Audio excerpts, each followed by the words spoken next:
Cupidon est donc parti et Psyché est très malheureuse. Elle décide en fait de se donner la mort et se jette dans une rivière. Mais la rivière trouve Psyché tellement belle qu'elle décide de déposer cette jeune fille au bord de l'eau pour qu'elle ne se noie pas. Et là, Psyché va rencontrer le dieu Pan. Le dieu Pan, on en a déjà parlé, c'est un dieu de la nature sauvage.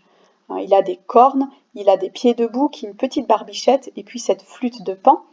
Mais c'est un dieu de la nature sauvage qui est donc aussi un dieu de l'amour, puisque l'amour permet à la nature de se reproduire. Il conseille Psyché, oui, et lui dit « Mais tu ne dois pas laisser tomber, tu dois tout faire pour essayer de retrouver l'amour de ton mari. » Psyché se dit que donc elle va essayer, et elle erre de temple en temple pour aller demander de l'aide aux déesses. Mais les déesses lui refusent son aide, parce que je vous rappelle que cette situation, elle est due à Aphrodite, qui était jalouse de Psyché. Au départ, Aphrodite a demandé à Cupidon d'aller envoyer une flèche à Psyché pour qu'elle tombe amoureuse d'un monstre. Et puis Cupidon s'est blessé avec sa propre flèche et il est donc tombé amoureux de Psyché. Et c'est la raison pour laquelle Psyché et Cupidon sont tombés amoureux l'un de l'autre. Et donc les déesses se disent, mais si on aide Psyché, eh bien les autres déesses Aphrodite va être très en colère. On ne peut pas prendre ce risque-là. Entre-temps, une mouette va raconter à Aphrodite tout ce qui s'est passé. Et Aphrodite demande alors à Hermès, le dieu messager, de lui rapporter Psyché. Ce sont donc encore deux déesses, la déesse de l'inquiétude et la déesse de la tristesse, qui vont chercher Psyché et l'amènent auprès d'Aphrodite. Aphrodite dit à Psyché, « Écoute, je te permettrai peut-être de retrouver mon fils, de retrouver Cupidon, mais tu devras d'abord accomplir 3 épreuves. » Dans la réalité, les épreuves qu'elle lui donne, elles sont tellement difficiles qu'elle s'imagine que Psyché n'y arrivera jamais. La première épreuve consiste à trier des grains qui sont mélangés, mais d'énormes tas de grains. Et Psyché doit séparer les grains de blé, les grains de maïs, les grains de pavot. Vous imaginez ce travail qui doit être fait dans un temps très court et très très très difficile, et Psyché sait qu'elle n'y arrivera pas. Mais, on le voit sur l'image, toutes les fourmis viennent aider Psyché et elles arrivent à tout trier dans les temps. Donc, Psyché a réussi la première épreuve. Aphrodite donne donc une deuxième épreuve. Psyché doit aller récupérer de la laine de brebis, mais des brebis très dangereuses puisque ce sont des brebis carnivores et énormes, des brebis à la toison d'or.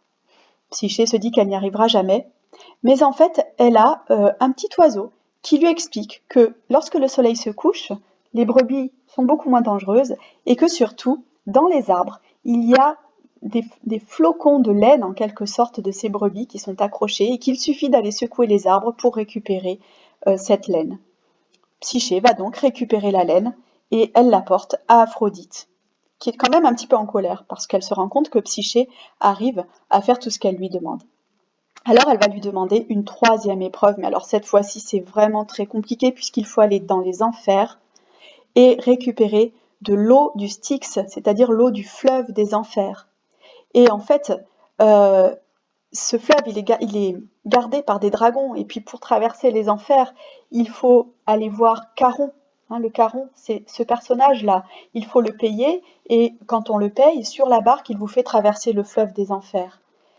Psyché va donc voir Charon, elle traverse ce fleuve des enfers, et puis, eh bien, elle ne peut pas se pencher pour récupérer l'eau du Styx, c'est trop dangereux. Mais Zeus a pitié d'elle, et il va appeler son aigle, que l'on voit ici, et c'est l'aigle qui va aller chercher de l'eau et remplir le flacon pour Psyché. Psyché rapporte donc l'eau du Styx à Aphrodite.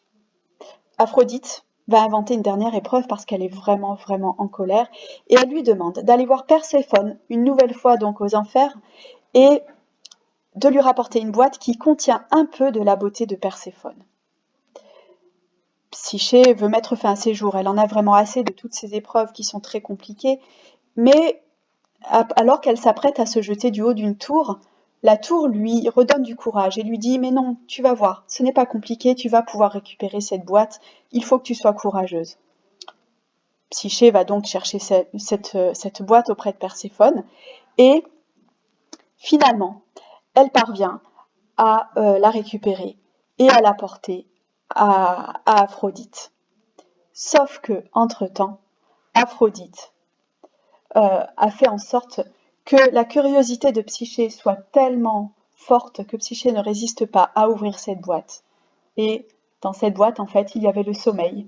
Un sommeil tellement fort que lorsque Psyché ouvre la boîte, elle s'endort, et d'un sommeil si profond qu'elle finit en réalité par mourir.